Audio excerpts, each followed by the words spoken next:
ઉપલેટા નગરપાલિકા સામાન્ય ચૂંટણી 2025 માર્ચ ફેબ્રુઆરી જ્યારે પૂરા ગુજરાતમાં ચૂંટણી છે ત્યારે ઉપલેટા નગરપાલિકાની અંદર સમાજવાદી પાર્ટી તરફથી ટોટલ 7 ઉમેદવારોને ઊભા રાખવામાં આવ્યા છે। વોર્ડ નંબર 9 ની અંદર જાહેર સભાનું આયોજન હતું અને બહોળી સંખ્યામાં લોકોની ઉપસ્થિતિ અને ખૂબ જ હર્ષની લાગણી અનુભવાઈ છે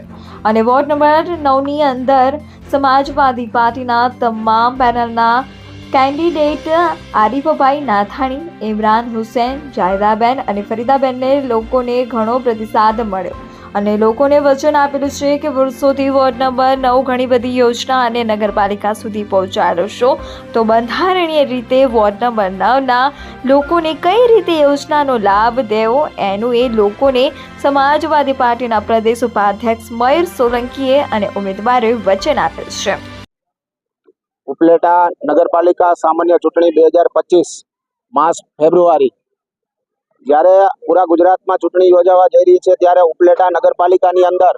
સમાજવાદી પાર્ટી તરફથી ટોટલ 7 ઉમેદવારોને ઊભા રાખવામાં આવ્યા છે અને 7 ઉમેદવારો એવા અડીખમ રહ્યા કે સારી પાર્ટીના સારા ઉમેદવારોએ ફોર્મ ખેંચી લીધા ત્યારે અમારા એક પણ ઉમેદવારે કોઈ પણ લાલચ, લોભ કે પ્રલોભન વગર પોતાના ફોર્મ પરત ખેંચેલા નથી। આજે વોર્ડ નંબર 9 ની અંદર જાહેર સભાનું આયોજન હતું અને બહોળી સંખ્યામાં અહીંયા લોકોની ઉપસ્થિતિ જોઈ અને ખૂબ જ હર્ષની લાગણી અનુભવાઈ છે અને વોર્ડ નંબર 9 ની અંદરના અમારા તમામ પેનલના કેન્ડિડેટ આરીફભાઈ, ઇમરાન હુસૈન, જાયદાબેન અને ફેમીદાબેન આ લોકોને ઘણો બધો લોકોનો પ્રતિસાદ મળ્યો અને લોકોને અમે એવું એક વચન આપેલું છે કે વર્ષોથી વોર્ડ નંબર 9 ચાહે કોઈ પણ પાર્ટીના કેન્ડિડેટ ચૂંટાયા છે, ઘણી બધી યોજનાઓથી અને સુખ સુવિધાઓથી વંચિત રહ્યો છે, જેનું લોકોને અમે વચન આપેલું છે કે અમારી સમાજવાદી પાર્ટીને ચૂંટી અને જો આપ અમને નગરપાલિકા સુધી પહોંચાડશો તો બંધારણીય રીતે વોર્ડ નંબર 9ના લોકોના હકને કઈ રીતે અમે મેળવવા અને કઈ રીતે યોજનાઓનો લાભ દેવો એનું અમે એ લોકોને વચન આપેલ છે।